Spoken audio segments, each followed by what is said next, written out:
ఒకవైపున అమెరికానేమో ఉక్రెయిన్ని ఇంకొక 10 సంవత్సరాల పాటు ఆయుధాలు అందజేయటం, ఆర్థిక సాయం అందజేయటం, దానికి సంబంధించిన ఒప్పందం కుదుర్చుకోవడం, యూరప్ నాటో దేశాలు దాని వెంట ఉండటం, రష్యాతో 10 సంవత్సరాల యుద్ధం కొనసాగాలని కోరుకుంటుంది. అంటే ఒకనాడు రష్యా ఆఫ్ఘనిస్తాన్తో సుదీర్ఘకాలపు యుద్ధం తర్వాత యుఎస్ఎస్ఆర్ కాస్త రష్యాగా మిగిలిపోయింది.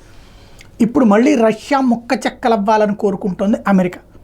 అందుకోసం ఉక్రెయిన్ని ముందు పెట్టింది. ఉక్రెయిన్ బలిపశువు అవుతోంది, లేదా ఉక్రెయిన్ని తురుపు ముక్కగా వాడి అమెరికా యూరప్ దేశాలు ఆడుతున్నటువంటి నాటకం అటు రష్యాకి తెలుసు.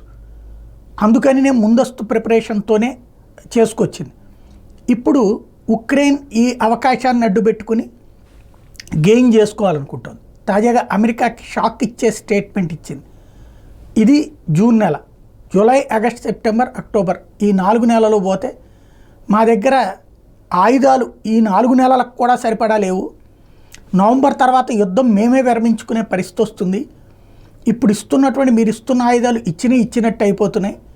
మీరేమో కొత్తగా కంపెనీలు తయారు చేయట్లేదు, మధ్య మధ్యలో గ్యాప్లు ఇస్తున్నారు. ఆ గ్యాప్లలో రష్యా ముందుకు వచ్చేస్తుంది, కొత్త ప్లేసెస్ ఆక్రమించుకుంటోంది. మేము ఎలా గెలవాలి అని నిలదీసిన పరిస్థితి. ఇలాంటి షాక్లు ఇవ్వడం ఉక్రెయిన్కి సహజమే. అలాంటి షాక్లు అనుభవించడం అమెరికాకి రొటీనే.